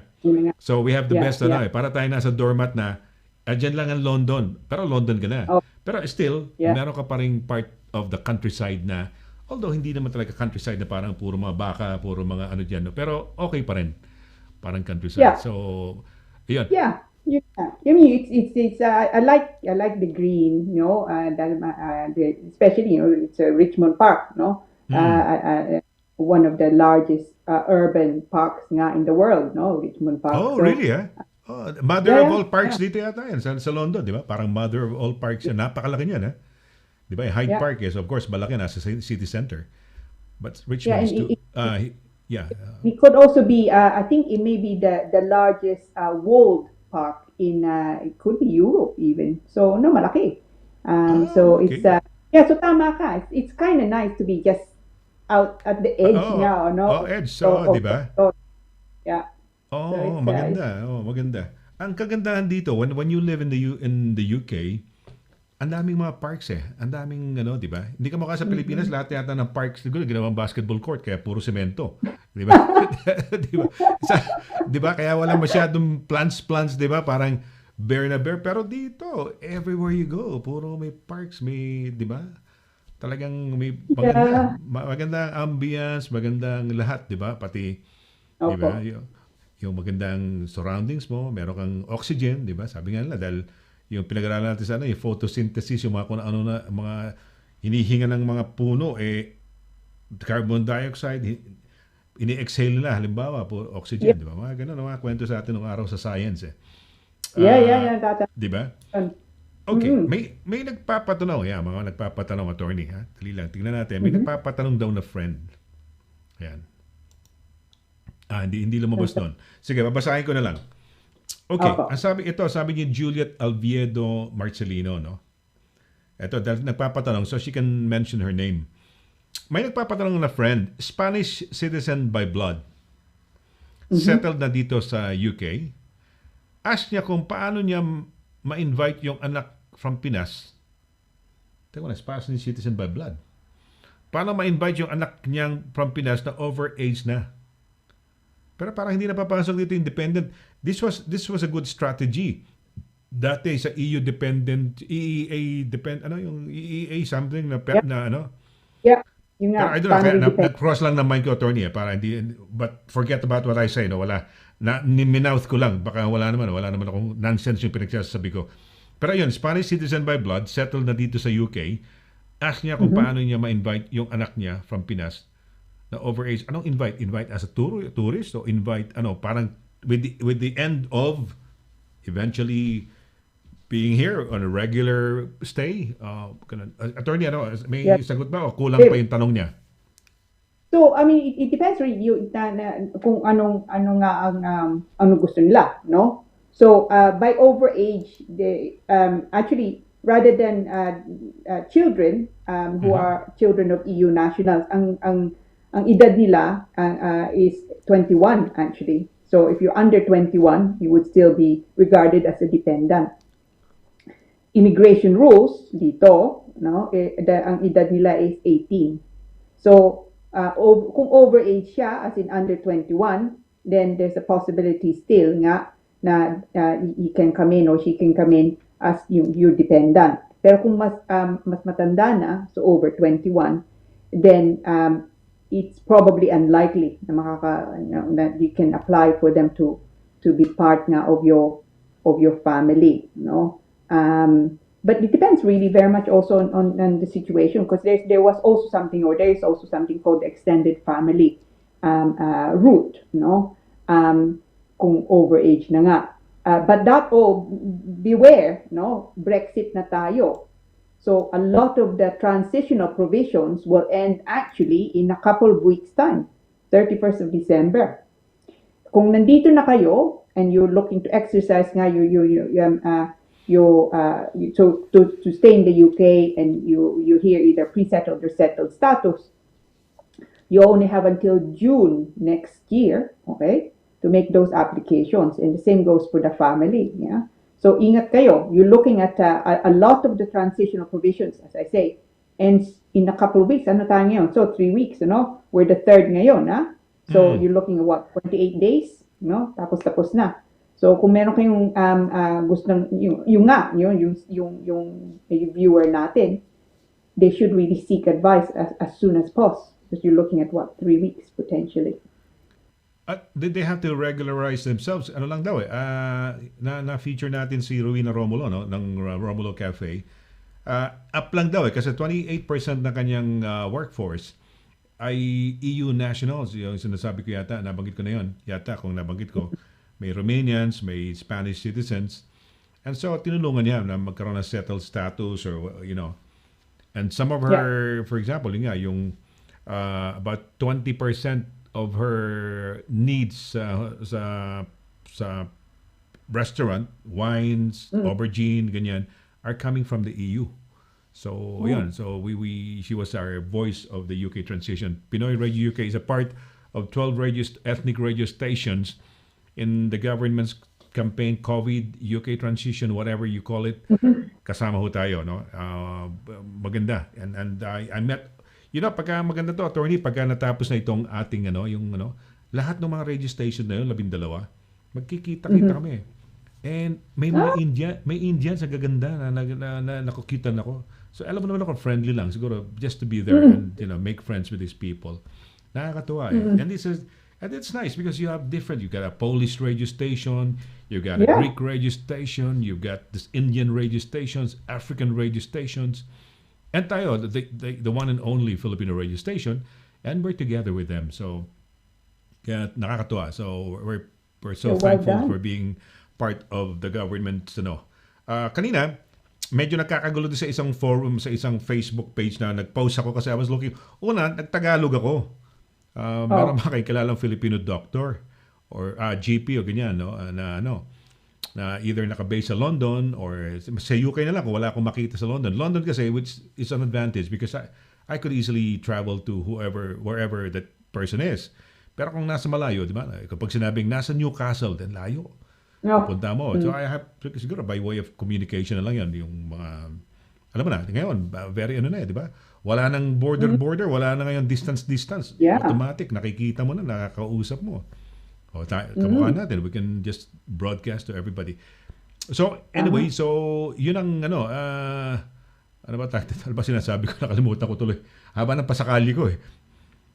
Yung sa EU lang, EU, sinasabi ko? Ayun, yung part ng mga radio stations.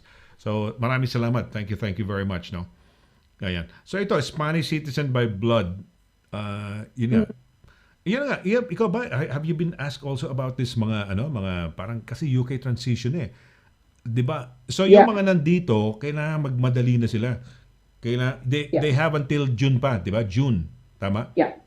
Oo. Yeah, so yung sinasabi mo kanina tama nga 'yon. So the two dates, the two important dates nga is yung 31st of December tapos June nga, no? So kung nandito na kayo, then you can make an application for either pre-settlement or settled status, no? Now, your settled status, para bang, if you like, indefinitely to remain permanent residents nga dito sa UK. So, yun, kailangan pakita, usually, that you've been in the United Kingdom for, say, 5 years, no? And the same goes also for family members. So, kung makakuha ng settled status, ibig sabihin, you're settled, no? You have, if you like, the equivalent of indefinite leave to remain in the United Kingdom. Pre-settled status, ibig sabihin, hindi pa nga yun. So if you like, you have limited leave to remain. That's a comparable thing for immigration nga rules. So, but once you've completed then 5 years in the UK, you can then change nga yung pre-settled status mo to settled status. So, but kung ano man ang sitwasyon nyo, you should apply. If you've not done it yet, no, you should apply under the settlement scheme, and you have until June nga to do that. But you must do it. Because otherwise they will regard you as an overstayer. So you must apply.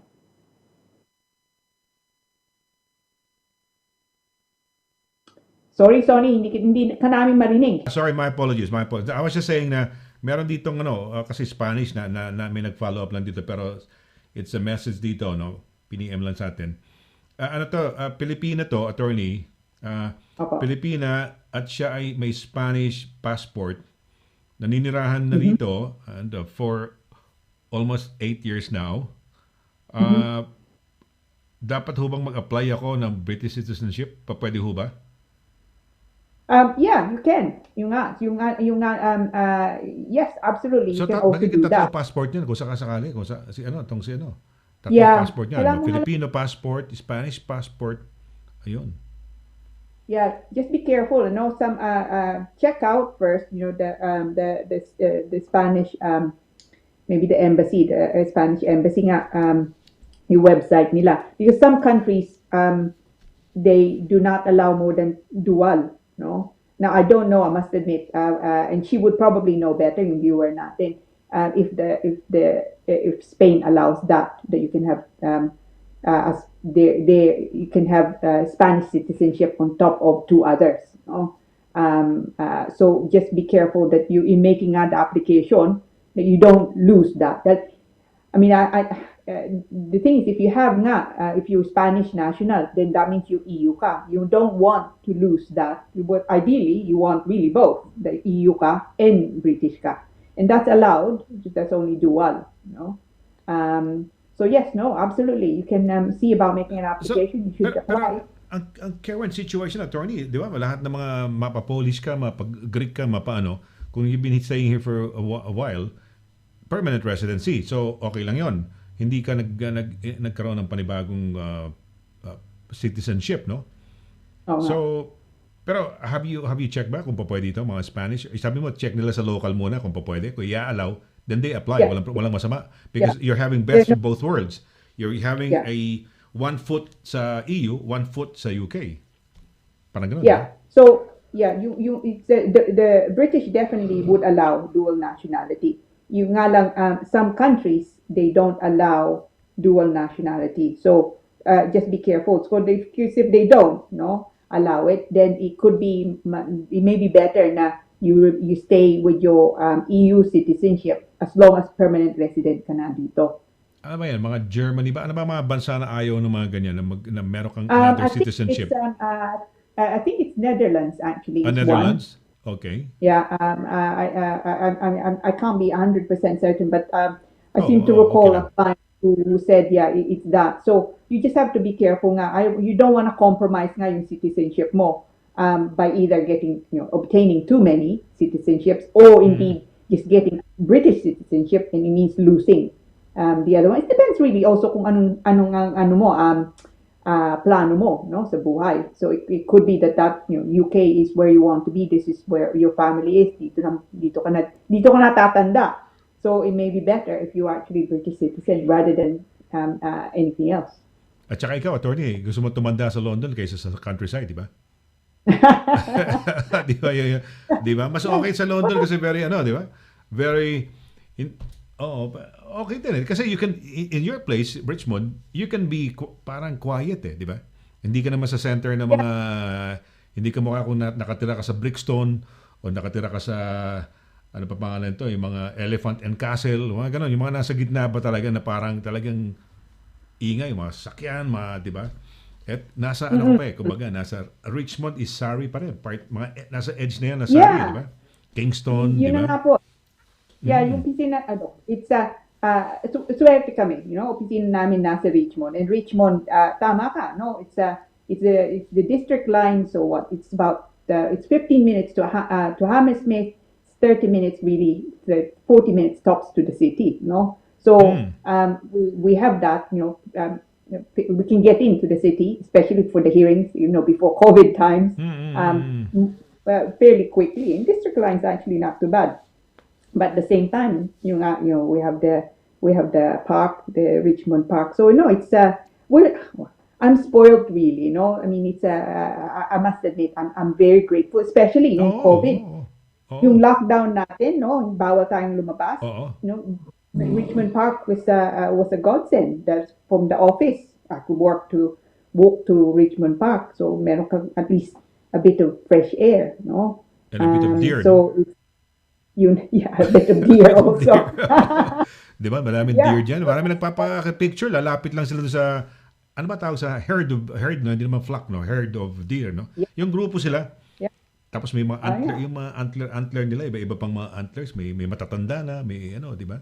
May bata-bata pa. So, ayan, tama yan. Maganda. Impressive to see, so especially either dami nga nila, so there's a herd of them, o yung malalaki, the stags. Wow. They're a bit scary also. Pero mo nakakalapit ka, papapicture ka ng gano'n sa kanila, di ba?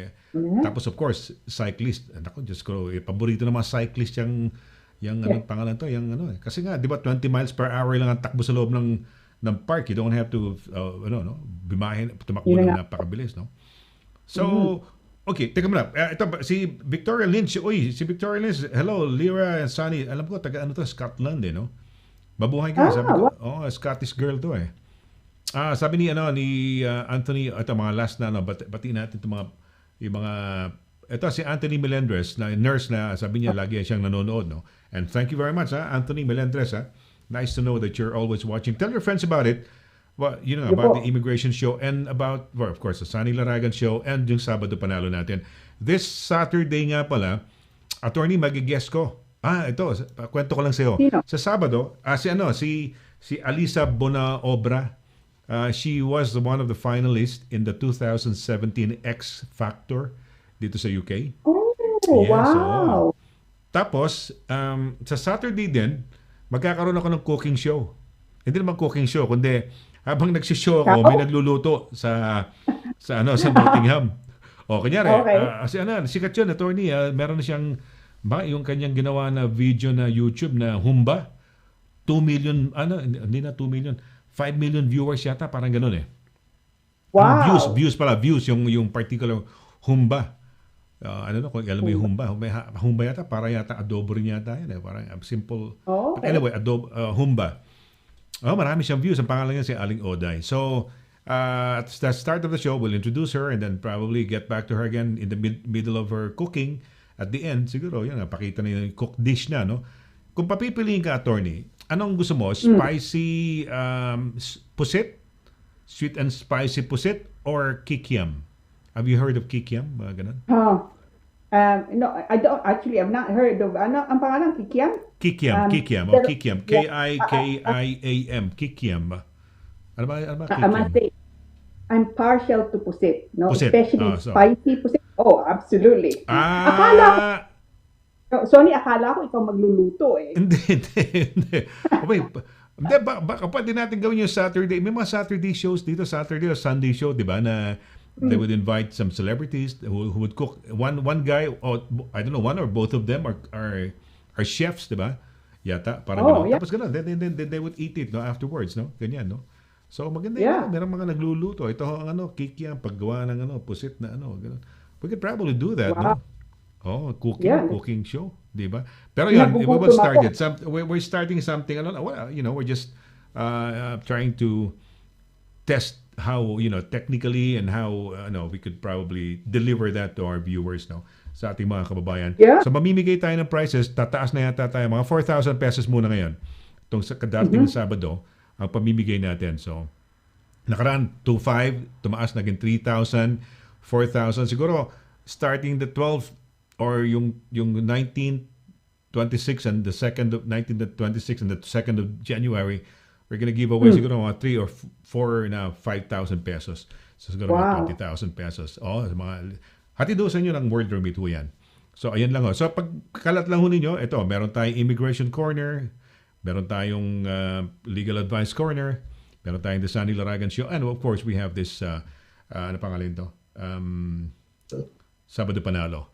In the meantime, yung aming hindi na muna kami mag-ano ni attorney yung mga Doritos. Sasakit ng ipin nyo tsaka yung mga tiyan nyo sa Doritos, no? So wag na muna, nagkatuan lang tayo doon, no? Ayun. Okay, right. Hartlepool si Anthony Melendres, attorney. Hartlepool, Hartley yung pronunciation, di ba? Hartlepool, no? Hartlepool, yeah. County Durham po, ayun. So yan, isasabihin daw ni Juliet do sa kanyang friend na Spanish na may blood na Spanish. Okay, Violeta Lynch, hello Sonny and Lira. Perla de Guzman, wait Perla, magandang gabi ha. Hello po Sir Sonny LARAGAN and Attorney Lira, good evening po. Good evening din ha. Ayan, at least huliman at magaling na ihahabol din, sabi nga nila. Yeah. Happy Thursday po. Happy Thursday. Ito kami naman ni Attorney immigration at iba pa, no? So we talk about anything na, well, in relation din naman, no? Medyo divert tayo ng konti, pero maski paano, andyan, may relation pa rin doon sa ating pinag-uusapan. Attorney, yeah. So, I guess, magpapaalam na tayo. Salamat po. Ang bilis naman sumagot ni Perla. Ito si Perla, attorney, hindi ko alam kung ang kanyang skin ay makinis. Kasi di ba sa Pilipinas, I don't know if you've heard of it, na yung mga panlaban na sabon, mga Perla, ganyan, hindi yung mga Breeze, hindi yung mga Mr. Clean, dahil rap, yung mga Ajax, hindi yun. Yung Perla, yung parang very smooth na, para bang tipong, yung parang ivory na soap, na gano'n, pero Perla. Oo. Ba? Tatandaan ko. Yeah. Oo. Si Lydia Loner, ayan, bumabati sa atin. Naku, na-late sila, nag-apologize. Na-late ako, he. Ayan, oo. Mga late tuners, meron ba tayong penalty sa kanila? Sila magpapadala ng Dorito siguro pag sa atin.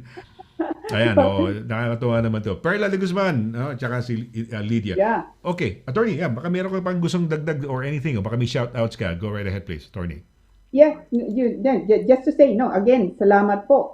Thank you for taking part, and watching us. I mean, I know, especially ng buhay nga ngayon, busy tayo, no? So, thank you very, very much nga for joining us.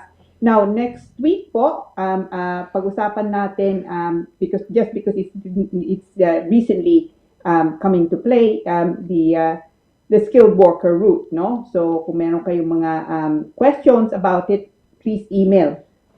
But as usual, I am absolutely humbled that you've taken time to join us. Thank you, and of course, happy Thursday. Attorney, pag-aralan mo ngayon yung skilled worker route na yan, no? Especially yung auxiliary nurses.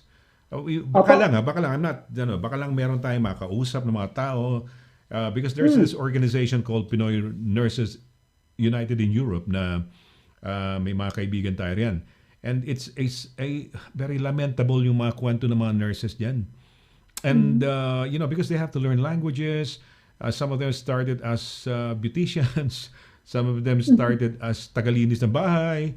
They are graduates of nursing in the Philippines, but they couldn't practice because those countries, halimbawa, France, Italy, Spain, and mga ganon, they're not that receptive.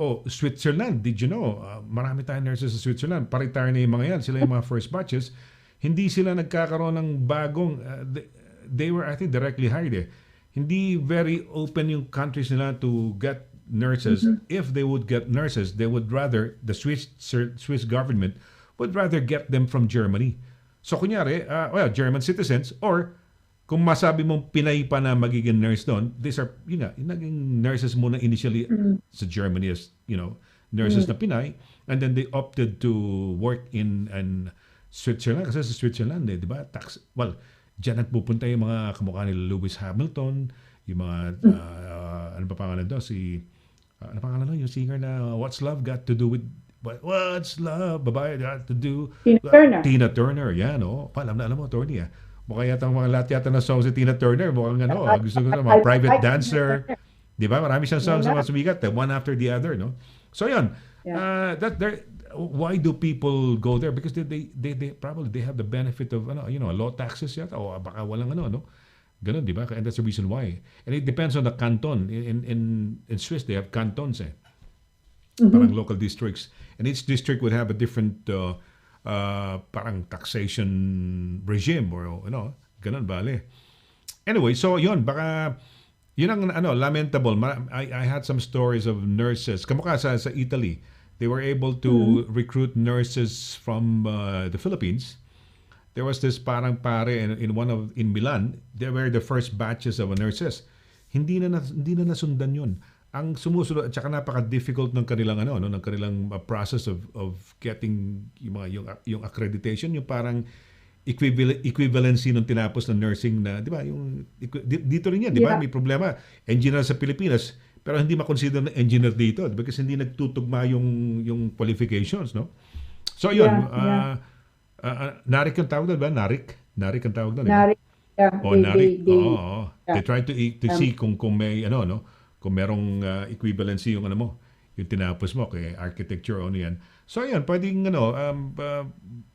they probably could be encouraged, but sila, yung mga European citizens, now they would be coming in now as trying to fit in dung sa auxiliary, di ba? Sa skilled worker route, di ba? Kasi hindi na sila pwede dumating dito.